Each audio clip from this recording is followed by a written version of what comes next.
Bienvenidos a la Noche Infinita. Antes de comenzar, cuéntanos en los comentarios desde dónde nos escuchas y qué temáticas te gustaría que exploremos en el futuro. Leemos cada mensaje con atención y siempre tomamos en cuenta sus sugerencias para los próximos relatos. Sin nada más que decir, comencemos. Nunca fui de hacer preguntas. Desde que agarré el volante por primera vez a los 19 años, supe que no era un trabajo como cualquiera. Ser trailero es más que mover mercancía de un punto a otro. Es dormir poco, pelear con el clima, cruzar pueblos fantasma y carreteras sin alma. Y sobre todo, seguir órdenes sin discutir. Porque cuando te piden que calles, es mejor hacerlo. Esa noche, salí desde Nuevo Laredo con rumbo a Veracruz. Eran cerca de las 11, y ya sabía que me esperaba un tramo largo por la Interestatal 45. No era la primera vez que lo hacía, pero sí la primera que lo haría con una condición tan peculiar. Todo empezó en una bodega vieja, a las afueras de la ciudad. Un lugar sin letrero, sin cámaras, con muros descarapelados y un silencio que se pegaba en la piel. Me citaron ahí para cargar el paquete. Así, sin más detalles. Al llegar, un hombre bajo, de lentes gruesos, me esperaba con una carpeta en la mano. Su cara parecía más de contador que de chofer. ¿Eres Ismael Salas?, preguntó sin rodeos. Él mismo, respondí, algo a la defensiva. Perfecto. Traes un Kenworth rojo, ¿cierto? Asentí. Me pidió estacionarme de reversa, justo frente a un contenedor gris. No me dejó ayudar. Él y dos tipos más, con cara de gente que ha visto cosas que no se cuentan, subieron una enorme caja de metal, cerrada con candados industriales, al fondo del remolque. Cuando terminaron, el contador me entregó un sobre amarillo, sellado con cinta roja. Me advirtió que no lo abriera hasta llegar, y luego dijo lo que me dejó seco. No puedes detenerte, en ningún momento. Si te detienes por cualquier razón, estás muerto. Lo dijo sin dramatismo, como si estuviera leyendo un recibo. Quise reírme, decirle que no era mi primera ruta nocturna, pero su tono me lo borró de la cara. No era una metáfora, no era broma. Ni por un retén, ni para comer, ni para mear, nada. Y me señaló con el índice. Si te detienes, no llegas. Le pregunté qué llevaba. Me miró unos segundos, luego alzó los hombros. Lo que cargas no te incumbe, solo conduce. Algo en sus ojos me dijo que esa sería la única respuesta que obtendría. Cerraron las puertas del remolque con dos llaves gruesas y colocaron una cinta con sellos. Me dieron un bidón extra de diésel, comida enlatada y una botella de agua. Todo lo que necesitaría para sobrevivir sin parar. Subí al tráiler con las manos sudadas, revisé los retrovisores y arranqué. Las luces traseras del almacén se apagaron cuando pasé el último tope, como si hubieran desaparecido en el aire. Las primeras 3 horas fueron normales. La Interestatal estaba vacía como siempre, con solo el rumor de los neumáticos sobre el asfalto como compañía. A esa hora, ni los federales se aparecían. Solo camiones como el mío, con luces tenues como luciérnagas perdidas en la oscuridad. Pero entonces, el primer detalle raro. A la altura de San Fernando, vi un coche estacionado al costado del camino. Las intermitentes apagadas, un Tsuru blanco con las puertas abiertas. No había señales de vida, pero lo que me inquietó fue que lo volví a ver 40 kilómetros adelante. Mismo coche, misma posición, misma marca de lodo en la salpicadera. Estoy alucinando, pensé. Y justo en ese momento, el radio CB del tráiler soltó un chasquido. 20% de la ruta completada, no te detengas. Era una voz robótica, sin emoción. No había encendido la radio. Nadie me había dicho que estaría conectada, pero ahí estaba, interrumpiendo el silencio. El mensaje se repitió 2 veces y luego, silencio. Me pasé el siguiente tramo con los nudillos blancos sobre el volante. Estaba asustado, pero no por lo que pudiera haber en el paquete. Era otra cosa, como si supiera que estaba siendo vigilado, como si no estuviera solo. A la altura de Ciudad Victoria, me encontré con un retén, patrullas con las luces encendidas, conos fluorescentes en zigzag, 2 tipos con uniformes de la Guardia Nacional y rifles al pecho. Tuve el impulso de frenar, pero una punzada en la base del cráneo me hizo acelerar. Y ahí fue cuando supe que no eran reales. Nadie me hizo la parada, nadie me apuntó. Solo se quedaron ahí, estáticos, como estatuas bajo la lluvia. Pasé entre ellos y en el retrovisor vi cómo desaparecían lentamente en la niebla. Volvió el radio. 40% completado, no te detengas. Mi boca estaba seca. Bebí un trago del agua que me habían dado y noté un sabor raro, metálico. Pero mi garganta no se quejó. La botella no tenía marca, solo una etiqueta blanca con la palabra bebe. El frío comenzó 1 hora después. Un frío anormal. Afuera no bajaba de los 20 grados, pero dentro de la cabina el aliento se me volvía niebla.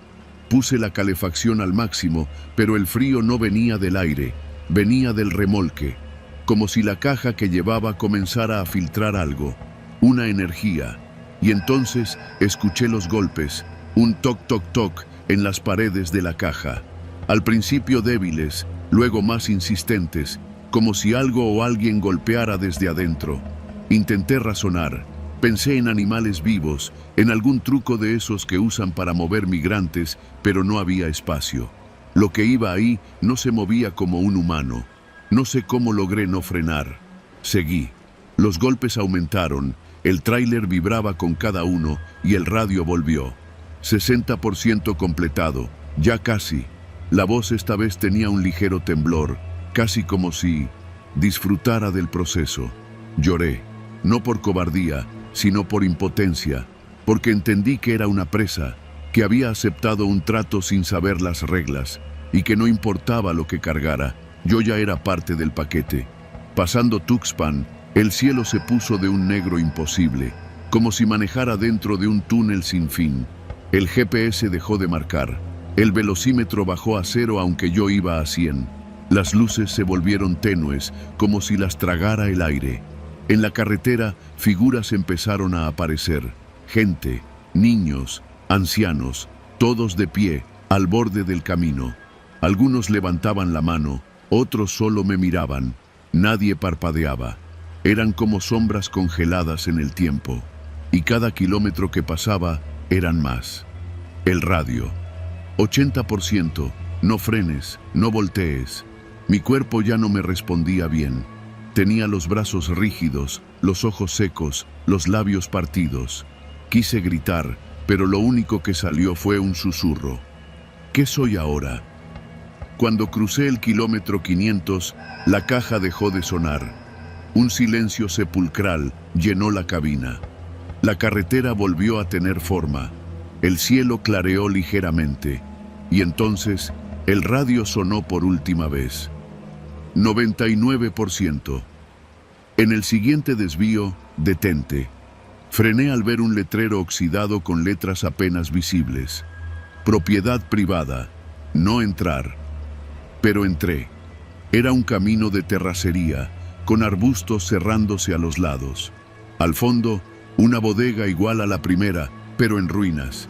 3 hombres esperaban, uno con una tablet en la mano. Me bajé tambaleando. No podía hablar. Uno de ellos me ofreció una toalla con olor a cloro.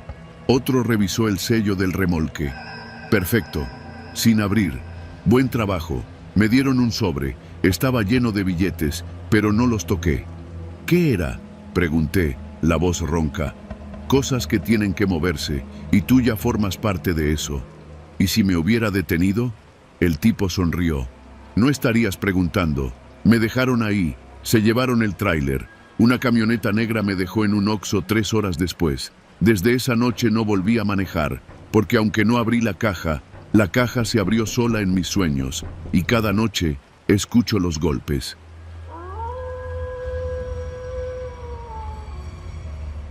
Me llamo Ernesto. Llevo más de 20 años manejando taxi en la Ciudad de México. He recorrido todas las colonias, desde las más lujosas hasta las más olvidadas por el gobierno. He visto de todo: peleas, robos, parejas infieles, borrachos dormidos y hasta un parto improvisado en el asiento trasero. Pero nada, absolutamente nada, me había preparado para lo que viví esa noche.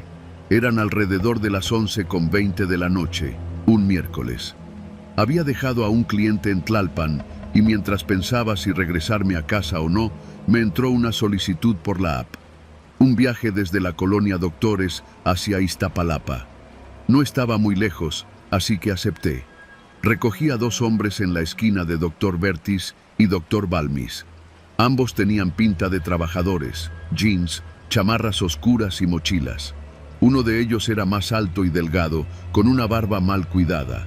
El otro era más bajo, de complexión fuerte, y traía una gorra negra. «Buenas noches, jefe», me dijo el alto mientras subía al asiento de copiloto. «Vamos a la colonia El Molino, en Iztapalapa. Te paso bien la dirección más adelante». El otro no dijo nada.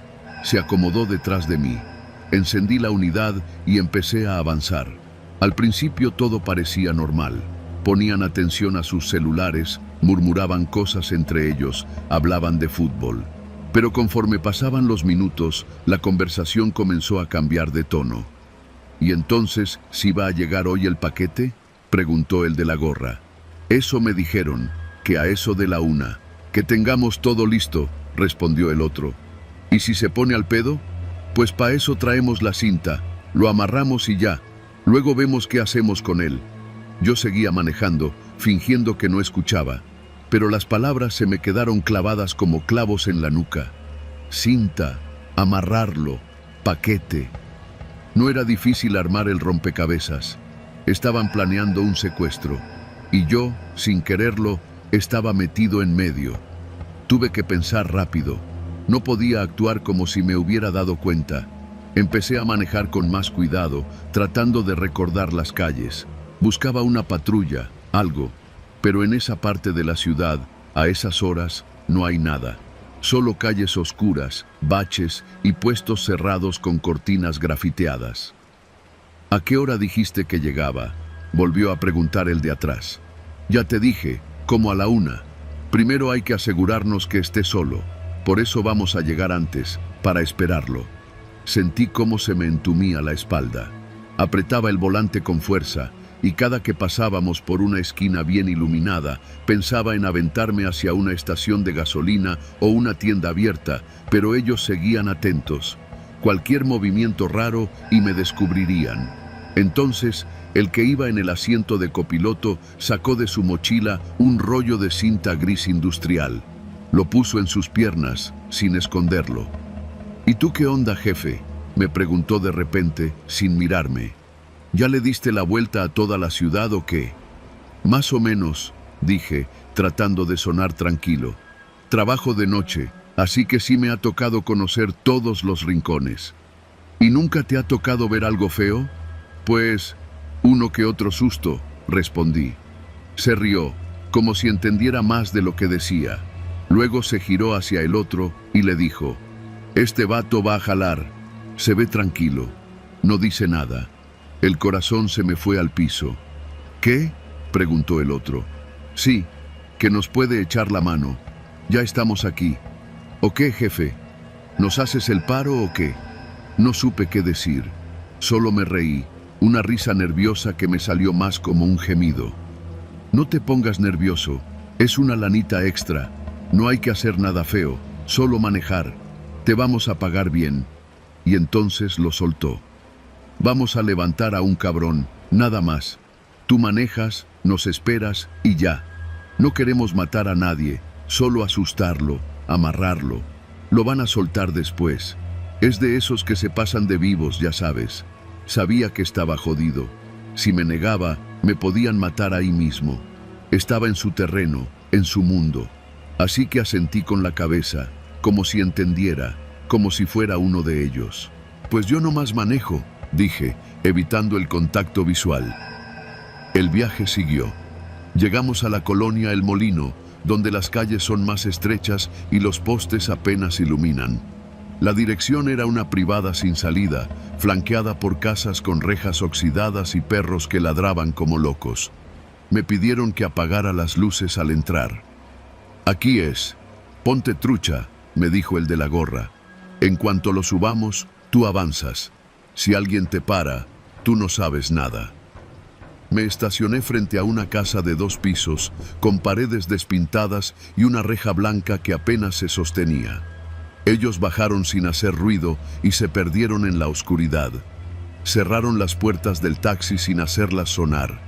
Me quedé solo, con el motor encendido y las manos temblando. Miraba por los espejos retrovisores esperando ver una patrulla, cualquier alma que me salvara, pero no había nadie. Pasaron unos 3 minutos, y entonces lo vi. Salieron corriendo con otro hombre entre los brazos. Era joven, de unos 20 años. Tenía los ojos vendados y la boca amordazada. Se movía, pero débilmente. Uno lo traía del torso y el otro de las piernas. Lo aventaron al asiento trasero como si fuera un costal. «¡Dale, dale!», gritaron al subirse. «¡Ya valió madre esto!». Arranqué. El taxi dio un brinco y salimos de la privada a toda velocidad. La adrenalina me nublaba la vista. No sabía si llorar o gritar. Solo manejé. Me dieron instrucciones. «Vamos por eje 6 y luego a la salida de Chalco. Ahí lo bajamos». «¿Y lo van a soltar allá?». «Eso no es tu problema. Tú nada más maneja». El tipo secuestrado apenas murmuraba. Me atreví a mirarlo por el retrovisor. La cinta le cubría la boca y tenía una venda sucia en los ojos. Tenía sangre en la camiseta. No podía más. En una esquina vi una gasolinera abierta y sin pensarlo giré bruscamente el volante. «¿Qué haces, pendejo?», gritó uno. «Voy a cargar», mentí. «Ya casi no tengo gasolina». Ellos protestaron, pero no insistieron. Me orillé y apagué el motor. Salí del taxi con una calma falsa y caminé hacia la tienda de la gasolinera. Al entrar, le hablé en voz baja al encargado. «Llama a la policía. Hay un secuestro en mi taxi. Están ahí afuera. No hagas ruido». El tipo me miró con los ojos abiertos como platos y asintió. Agarró el teléfono mientras yo hacía como que compraba un agua. No pasaron ni 5 minutos cuando una patrulla se asomó por la esquina. Yo seguía en la tienda. Cuando los tipos la vieron, intentaron salir corriendo. Uno lo logró, el otro no. La policía detuvo al que se quedó y encontraron al joven aún vendado y amordazado en el asiento trasero. Lo soltaron de inmediato. Yo solo pude sentarme en el piso, temblando. Me tomaron declaración. Me dijeron que hice lo correcto, que salvé una vida. El joven era hijo de un comerciante local y los tipos querían extorsionar a su familia. Esa noche regresé a casa con las manos aún sudando y no dormí. Tenía el cuerpo intacto, sí, pero la mente hecha trizas. Me quedé en la cocina con la televisión encendida, mirando la nada. Desde entonces no volví a trabajar de noche. El miedo real, ese que te atraviesa sin que puedas verlo venir, no lo quiero cerca otra vez.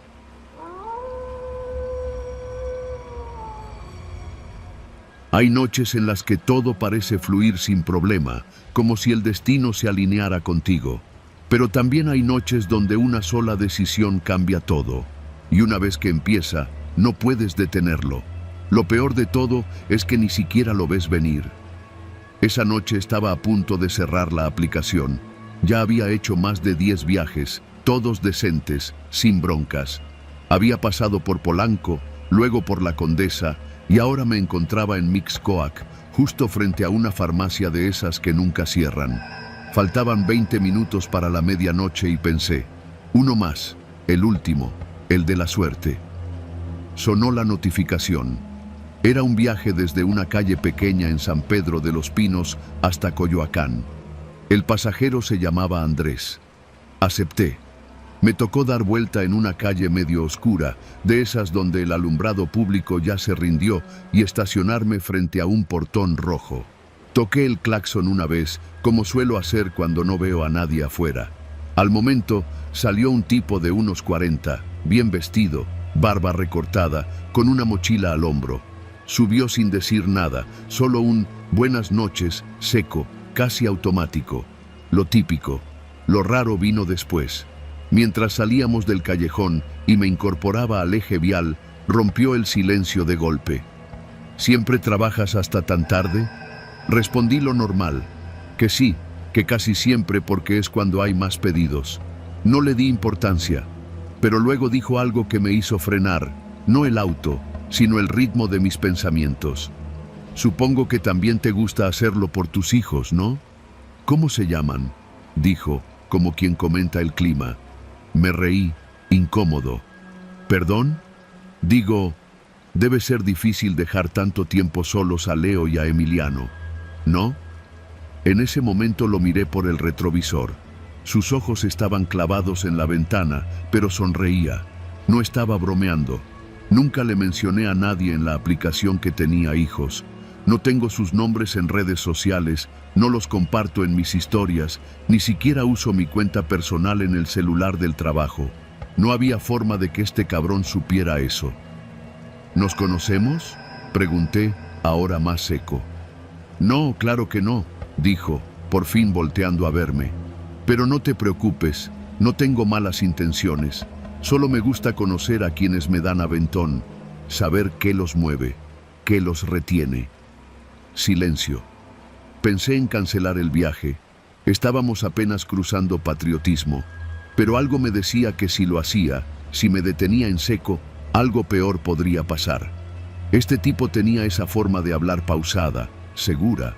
No era un loco cualquiera, era alguien que planeaba cada palabra.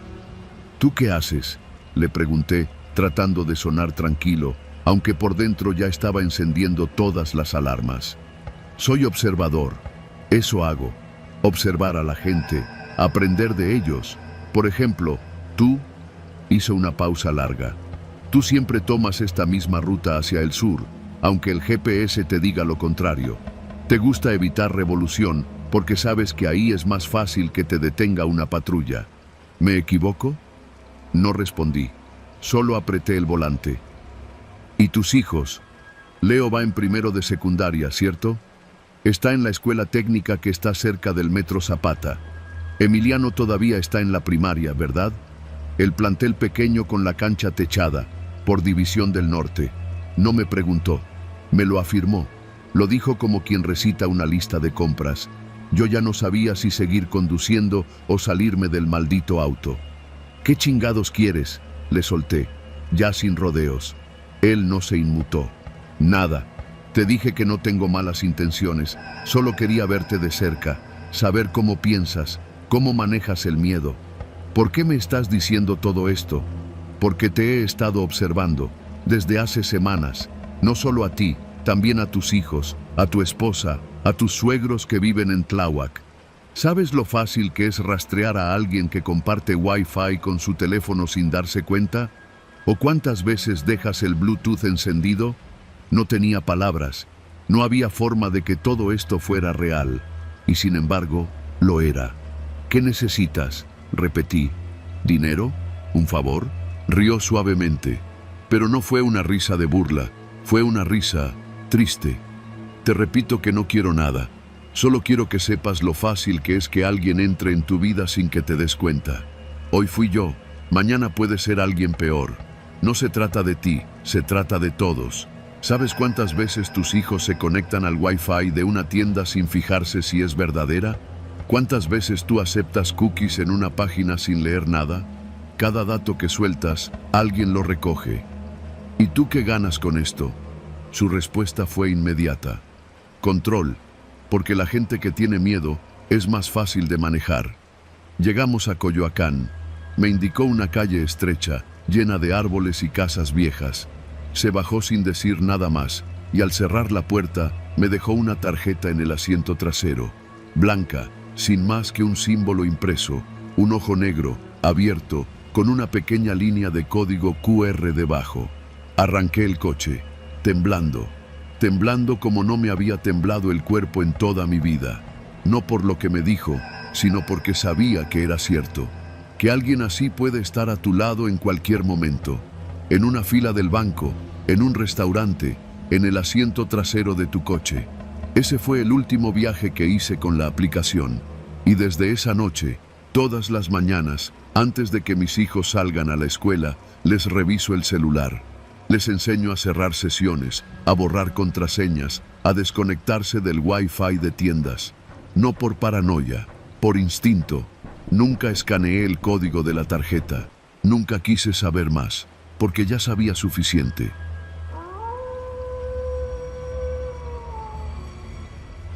Trabajo como chofer de carga desde hace más de 15 años.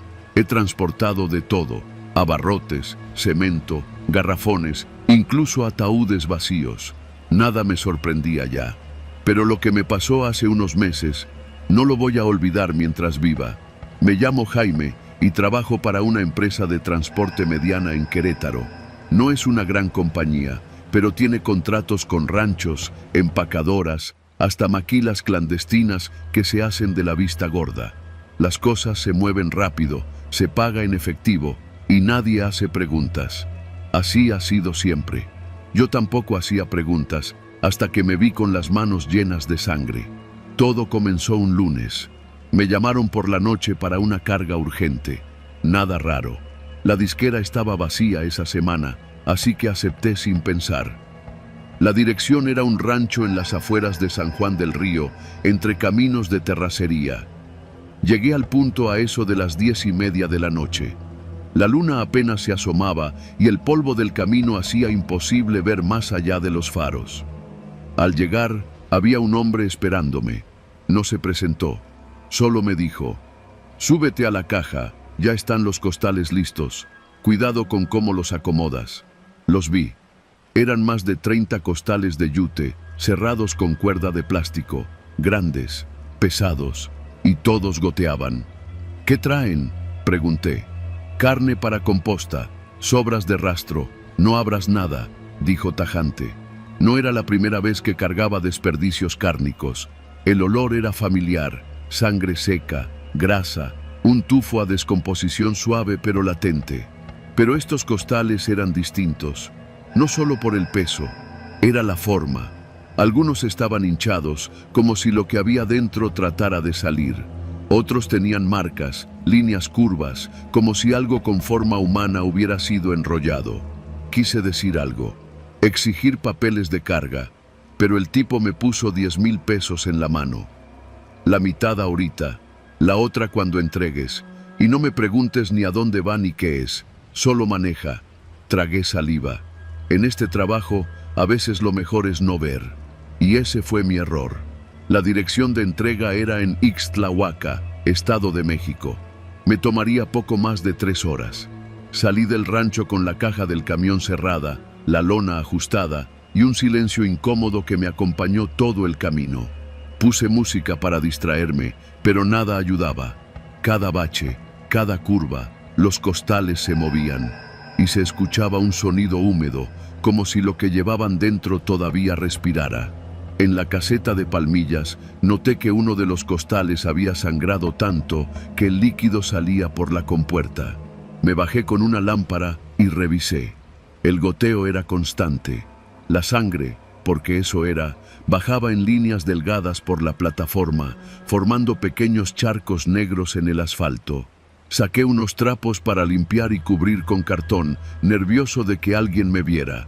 Los federales no estaban en la caseta. Tuve suerte, o eso creí. En el tramo de Jilotepec, ya de madrugada, escuché un golpe seco desde la caja, como si algo hubiera caído o empujado fuerte desde adentro. Frené, bajé, abrí la puerta trasera con miedo. Todos los costales estaban en su sitio, menos uno. Uno estaba en el piso de la caja, roto del lado izquierdo. La sangre salía como si hubieran exprimido un animal entero. Y entonces vi lo que nunca debí ver. Un pie humano, pequeño, moreno, lleno de cortes, con las uñas pintadas de rosa viejo. Cerré de golpe. Vomité al lado del camión, me subí y arranqué sin ver atrás. Mi mente buscaba explicaciones: tráfico de órganos, ajuste de cuentas, feminicidios. Nada me hacía sentido, pero todo era posible. Sabía que debía ir a la policía, parar en alguna comandancia, entregar la carga, declararlo todo. Pero la voz del dinero en mi bolsillo pesaba más. 10,000 pesos, con otros 10,000 esperándome. ¿Y si solo era un pie de cadáver ya procesado? ¿Y si ya estaba muerto? ¿Qué podía cambiar eso? Yo solo era el chofer. Llegué al punto de entrega a las 2:47 de la mañana. Una bodega al fondo de una zona industrial, en un parque casi vacío, sin vigilancia, sin cámaras. Solo una lámpara de vapor de sodio que iluminaba la entrada como una escena de película. Toqué el claxon. Salieron dos tipos, uno con overol azul, el otro con chamarra militar. Nadie me saludó. «Bájala rápido», dijeron. Yo no moví un dedo, me quedé en la cabina. ¿Y mi pago? El del overol sacó un fajo y lo puso sobre el cofre. Me bajé a tomarlo y vi que los dos ya estaban descargando con rapidez. No usaban montacargas, solo arrastraban los costales. Y a cada uno que tocaban lo aventaban como si supieran exactamente lo que contenía. En el suelo quedaban líneas de sangre. Una de ellas tocó mi bota. «¿Qué es esto?», pregunté, sin poder evitarlo. El del overol me miró por primera vez. Tenía una cicatriz larga en la frente y los dientes amarillos. «No es tu problema, chofer. Ya te pagamos. Lárgate». Y lo hice. Arranqué sin mirar atrás, pero el ruido de los costales golpeando el concreto quedó en mi cabeza como un eco imborrable. No dormí en 2 días. El olor se me quedó impregnado. La sangre no salió por completo de la caja. Cada vez que pasaba por una gasolinera, sentía que alguien iba a detenerme, que en cualquier momento tocarían mi puerta. Pero nada pasó. Hasta la siguiente semana. Me llamaron para otro viaje. Misma voz, mismo punto, misma paga. Colgué. Apagué el teléfono. No hablé del tema durante meses. Me sentía sucio, culpable. La imagen de ese pie no me dejaba en paz. A veces soñaba con costales moviéndose solos, con golpes desde adentro, con risas apagadas. Pero lo peor llegó hace apenas unas semanas. Un día, mientras desayunaba en el mercado de la Cruz, escuché un noticiero en la radio de una fonda. Decían que habían encontrado una bodega en Ixtlahuaca con restos humanos desmembrados, muchos en costales. Mujeres, niñas, migrantes, nadie sabía cuántas. Nunca dijeron el nombre de la calle, pero yo lo sabía. Me temblaron las manos. Dejé la comida y me fui. No podía comer, no podía tragar. Yo había sido el transportista. Yo había llevado parte de ese horror. Fui un engrane más del mecanismo. Por dinero, por miedo, por costumbre. Desde entonces no he vuelto a manejar. Vendí el camión. Trabajo de vigilante ahora, en una unidad habitacional. Menos dinero, pero duermo mejor. A veces, porque cada tanto, al cerrar los ojos, escucho ese golpe sordo desde la caja y veo la sangre. Y me repito una y otra vez que debí bajarme, que debí decir algo. Pero ya no importa. Hay errores que se cargan toda la vida, como costales.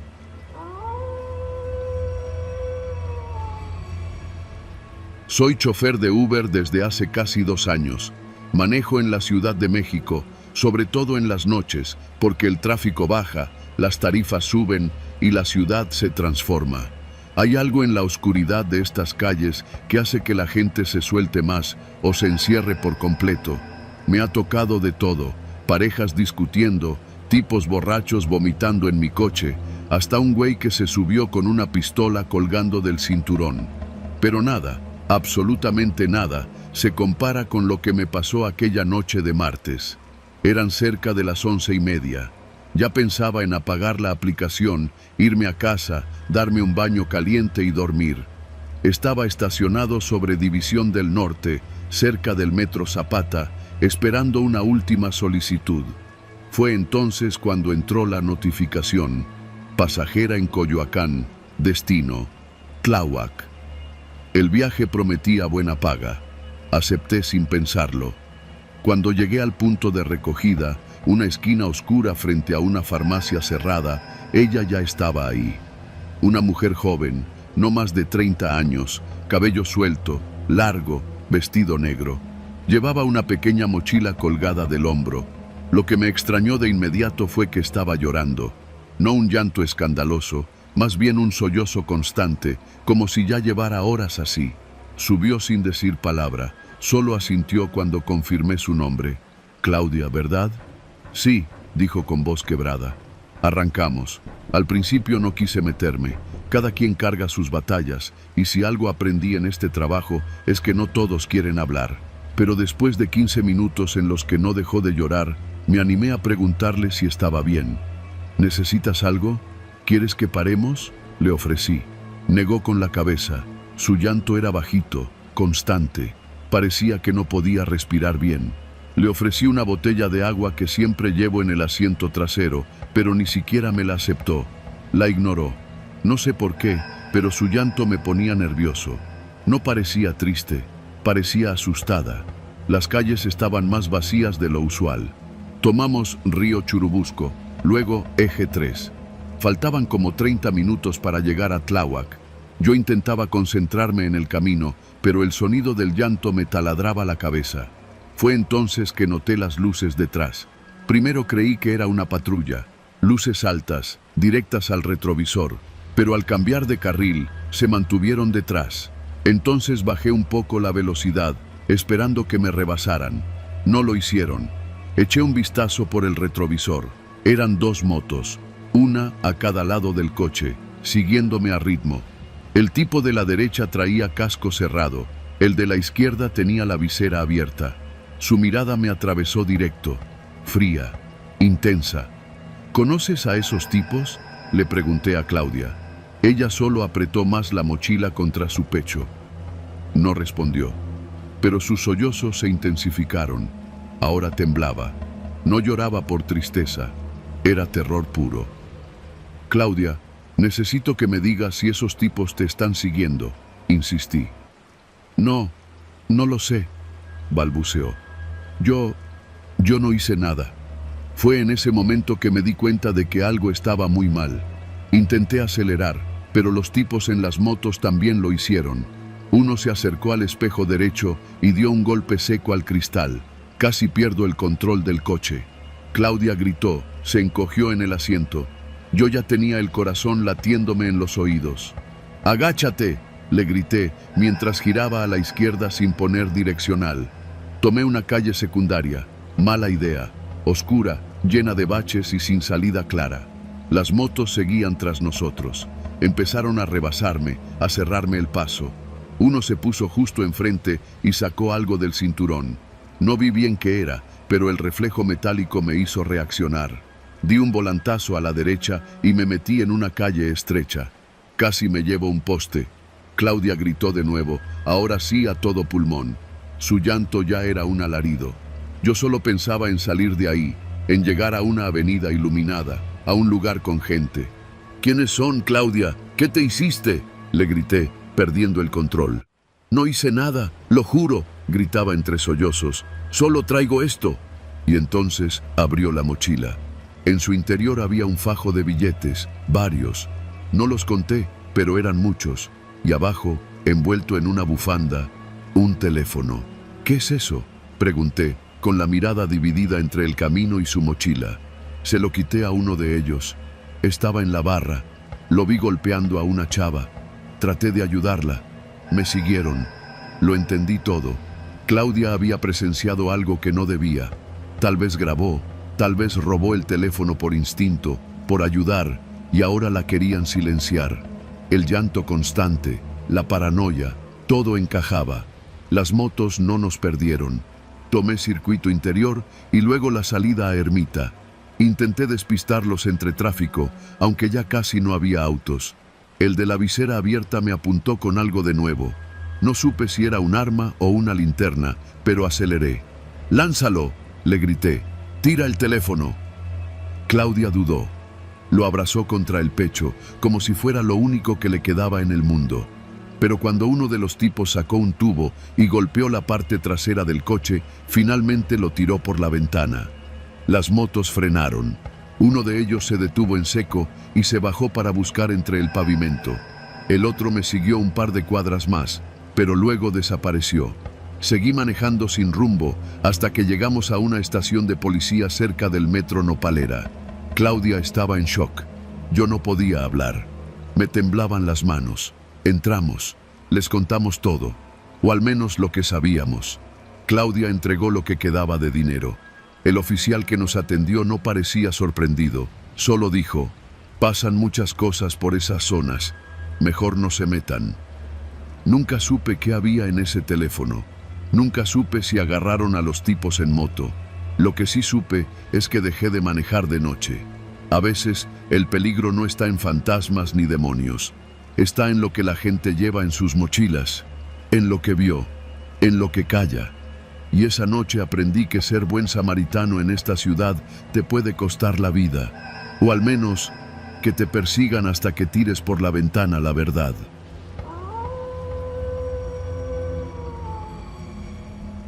Nunca me había pasado algo así en la carretera, y eso que llevo más de 20 años manejando tráiler en rutas largas. Me llamo Marcos, y como todos los que vivimos del diésel, tengo historias para no dormir. Pero esta me sigue quitando el sueño. Era martes por la noche, y me tocó una carga de papel higiénico desde Guadalajara hasta una bodega en Puebla. Todo iba normal. Cargamos en la tarde, salimos casi al anochecer. Me acompañaba Felipe, mi copiloto desde hacía poco más de 2 años. Era más joven que yo, pero ya traía calle.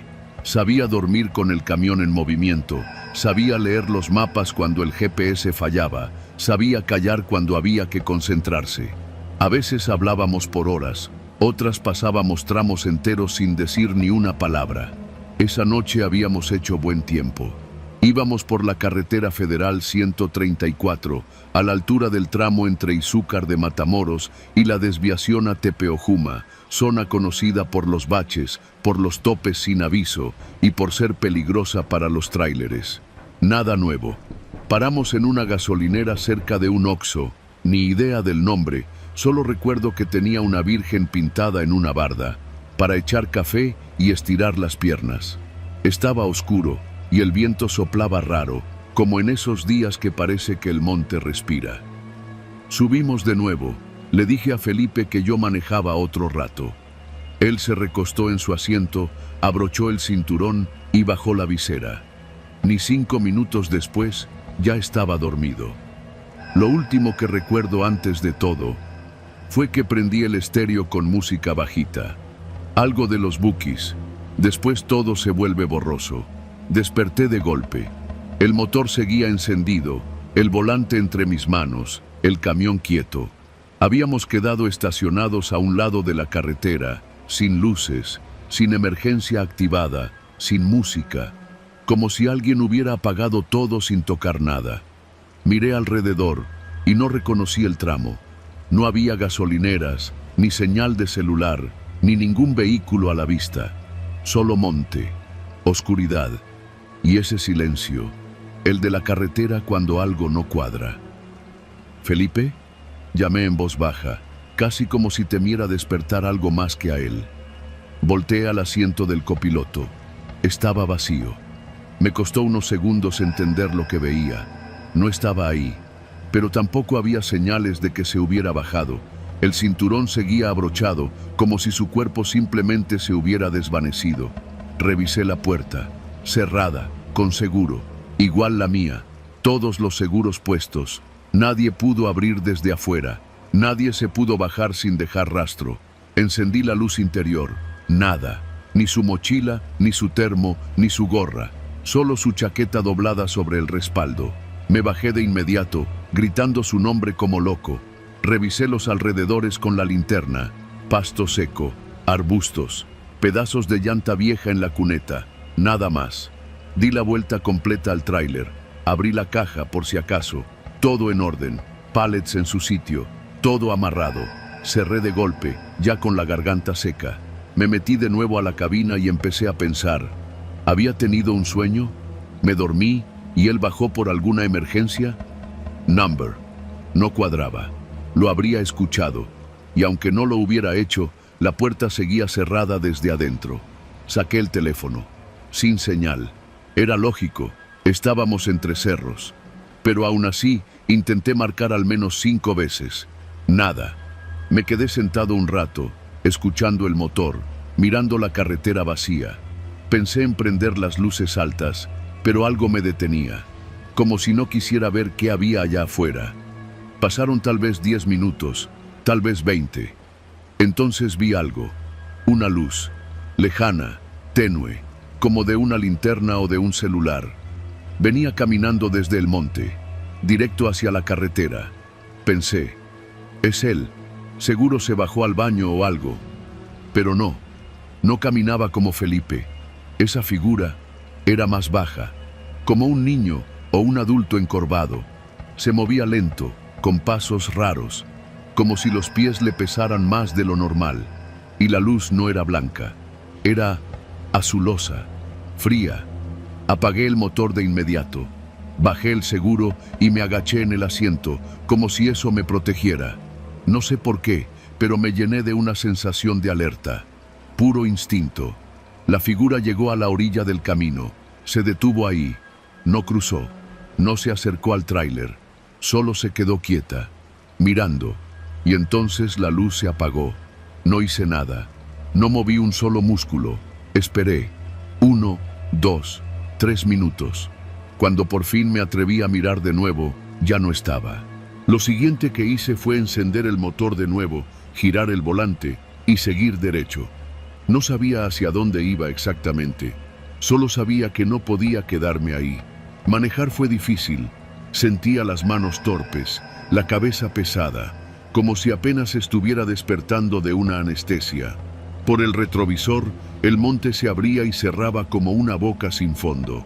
Después de media hora, encontré una gasolinera abierta. Entré casi chocando.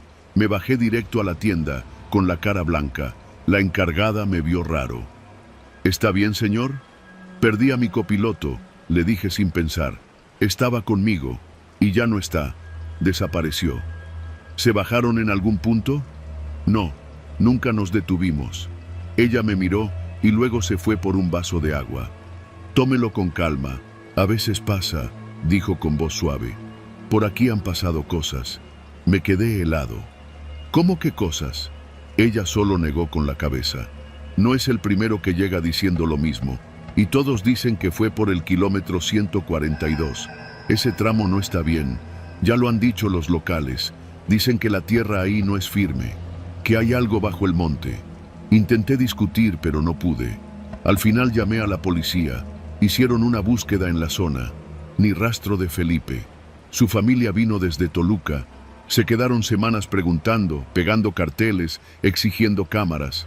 Pero no había cámaras en esa parte de la carretera. No hay cobertura, no hay testigos, nada. Yo fui el último que lo vio. Me investigaron, claro. Incluso creyeron que le hice algo. Pasé por todo. Pero no había pruebas, ni huellas, ni ADN. Y yo tenía el tacógrafo.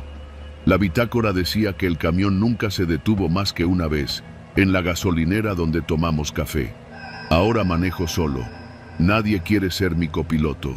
A veces, cuando paso por ese tramo, siento que el viento golpea raro, que el motor suena distinto, que hay alguien en el asiento del copiloto, aunque lo haya quitado del todo. Y te juro, por lo más sagrado, que más de una vez, cuando bajo la visera para el sol, hay una gorra que no es mía.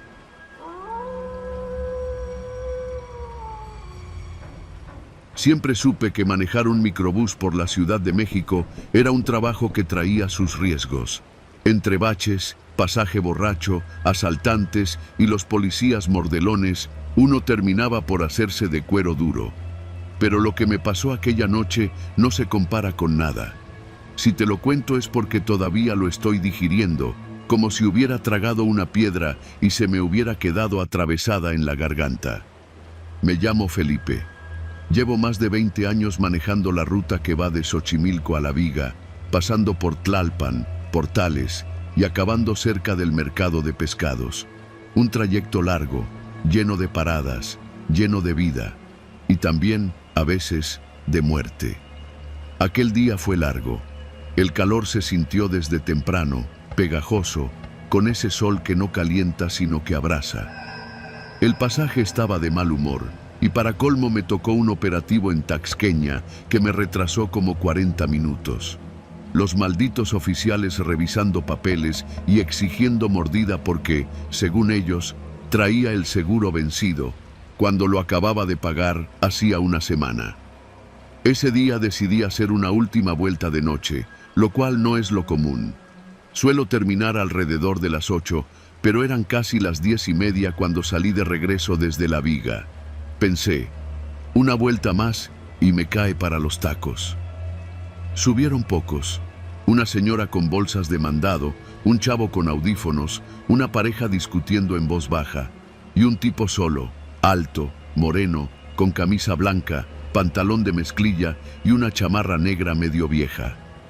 Lo vi por el retrovisor mientras subía. No saludó, no pidió cambio, solo se sentó hasta atrás. Era raro, pero no tanto como para levantar alarmas. En esta ciudad, mientras no hagan ruido o empiecen a pelear, uno deja que cada quien viaje como quiera. Al llegar a la altura del metro Ermita, ya habían bajado casi todos. Solo quedaban el chavo con audífonos, que ya dormía recargado en la ventana, y el tipo de la chamarra negra, que seguía sin moverse, con la mirada clavada en la calle. Tomé eje 3 y le subí al radio, más por compañía que por gusto. La noche estaba tranquila, con ese silencio particular de los jueves, donde la ciudad parece contener el aliento antes del fin de semana. Fue cuando llegamos a Calzada de Tlalpan, casi esquina con Miguel Laurent, que lo escuché. «Párate aquí, chofer». No era una petición, era una orden. Le eché un vistazo rápido por el espejo retrovisor. No se había levantado aún, pero ya tenía una mano dentro de su chamarra. «Aquí no hay parada», le dije con calma. «Más adelante te bajo». «No me entendiste. Te estoy diciendo que te pares. Ahorita». Cuando giré de nuevo, lo vi venir. Con pasos firmes se acercó por el pasillo. Y entonces sacó la pistola. Era una escuadra negra, de esas que uno reconoce aunque nunca haya disparado una. Me apuntó directamente a la cabeza. «Cierra la puerta, apaga las luces del tablero, nada de prender las intermitentes». Obedecí. El corazón me latía como si me lo fueran a sacar por la boca. «¿Qué quieres?», pregunté, sintiendo cómo me sudaban las manos en el volante. «Quiero que me lleves, pero sin hacerte el héroe». El muchacho de los audífonos seguía dormido o fingía. El tipo me dijo que siguiera derecho, hacia Viaducto. Me hizo dar una vuelta hacia una callecita secundaria, llena de baches, donde ni los perros ladraban. «No te pongas nervioso, no te voy a hacer nada si cooperas». Lo que me inquietaba no era el arma, era su tono. No sonaba como un ratero común, de esos que solo quieren la feria y se bajan. Había algo metódico en cómo me hablaba, como si estuviera acostumbrado a dar órdenes. «¿Qué quieres de mí?», volví a preguntar, ya con la garganta seca. «Vas a ayudarme con un encargo, pero primero dame tu celular». Se lo di. Lo metió en su bolsa. «Apágalo». Lo hizo él mismo y luego lo aventó por la ventana. Seguimos por varias cuadras sin decir palabra. Me dijo que bajara al chavo de los audífonos. Lo desperté con un codazo disimulado y le dije que era la última parada. Bajó medio dormido, sin saber lo que pasaba. Quedamos solos. Fue entonces cuando me lo soltó. «Necesito que pases por alguien y no hagas preguntas, solo manejas». Me dio una dirección por la colonia El Reloj. Ya eran más de las 11. Calles casi desiertas, con luces intermitentes de faroles viejos y tiendas cerradas. En una esquina esperaban dos tipos. Subieron sin hablar. Llevaban mochilas grandes, de esas de gimnasio. No pregunté, solo arranqué. Ya no íbamos por ruta. Ahora seguía órdenes. «Ajusta el retrovisor», me dijo, «y no voltees a vernos». Llegamos a un callejón cerca del Cerro de la Estrella. El tipo que me había encañonado bajó junto con los otros dos. Se quedaron platicando unos minutos en la banqueta, fumando. Yo me quedé en el asiento del conductor, tieso, sin atreverme ni a prender un cigarro. Y entonces lo oí. «Ya está. A ver, chofer, vamos a platicar tú y yo». Subió de nuevo. Se sentó ahora en el primer asiento, junto a la puerta. «Ya me conociste la cara, así que vas a escucharme con atención». Me quedé callado. «Yo soy policía, judicial, o lo era. Ahora digamos que estoy en otro giro, más productivo. Me agarraste en una operación delicada, pero como te portaste bien, no te va a pasar nada. Solo te voy a pedir un favor». Tragué saliva. Un policía. Peor todavía. ¿Qué favor? No digas nada. Nada a nadie. Este micro no tiene cámaras, ¿verdad? Negué con la cabeza. Bien, te vas a ir directo a tu base. Mañana vas a decir que se te ponchó una llanta y que tardaste más en regresar. Te doy tu vida a cambio del silencio. ¿Entendido? No dije nada. No hizo falta. Me devolvió el celular, esta vez con la pantalla rota. A lo mejor se me cayó, dijo, sonriendo. Bajó del microbús y se perdió en la oscuridad.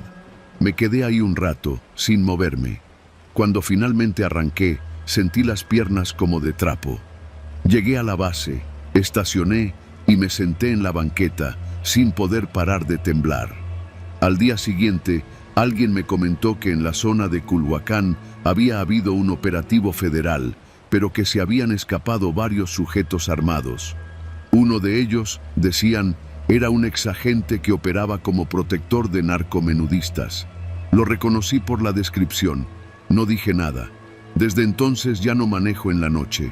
No porque tenga miedo. Bueno, sí, pero no solo por eso. Lo que me asusta no es la pistola. Es saber que el enemigo ya no se esconde en las sombras. Se sube por la puerta delantera, paga su pasaje y te apunta con la ley en la bolsa.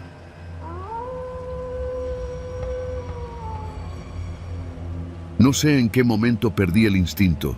Antes tenía ese sexto sentido que me avisaba cuando algo no estaba bien. Pero después de más de 4 años manejando para Uber en la Ciudad de México, a veces uno se acostumbra a ignorar lo raro, lo incómodo, hasta que ya no hay marcha atrás. Era viernes por la noche, pasadas las 11:30, y estaba a punto de cerrar la aplicación. El cansancio ya se sentía en los ojos, en la espalda, en la paciencia. Me había ido bien ese día. Corridas cortas por la Narvarte, una ida a Polanco, otra a la Condesa. Pensé en regresar a casa, cenar algo rápido y dormir. Pero entonces sonó la notificación.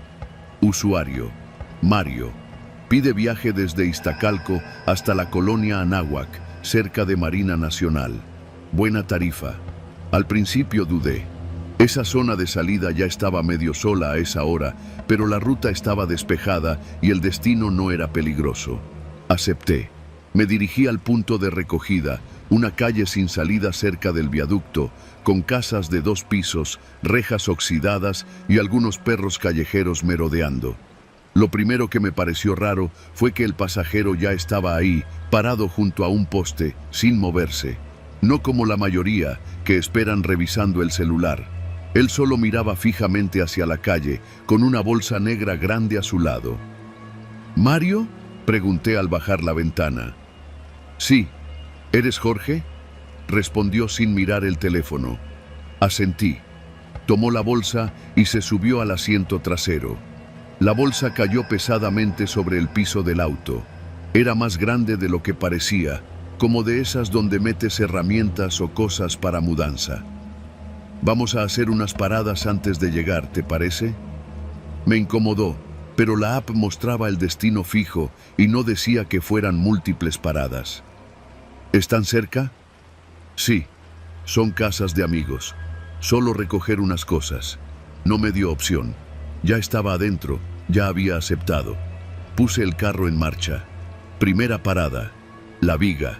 La primera dirección estaba a unas pocas cuadras, en una calle angosta sin mucha luz. Cuando llegamos, Mario me pidió que lo esperara en el coche. Lo vi caminar hacia una puerta azul metálica. Tocó 3 veces. Nadie respondió. Luego sacó un juego de llaves del bolsillo y abrió la puerta él mismo. Ahí fue el primer momento en que algo me hizo ruido. Pasaron unos 4 minutos. Estaba por marcarle cuando salió con otra bolsa negra, igual de grande y pesada que la anterior. Caminó tranquilo, sin prisa, como si no le importara que lo vieran. Metió la bolsa en la cajuela sin decir nada y volvió a sentarse. ¿Todo bien?, pregunté, intentando sonar casual. Sí. Siguiente. Segunda parada, Santa Anita. El camino fue en silencio.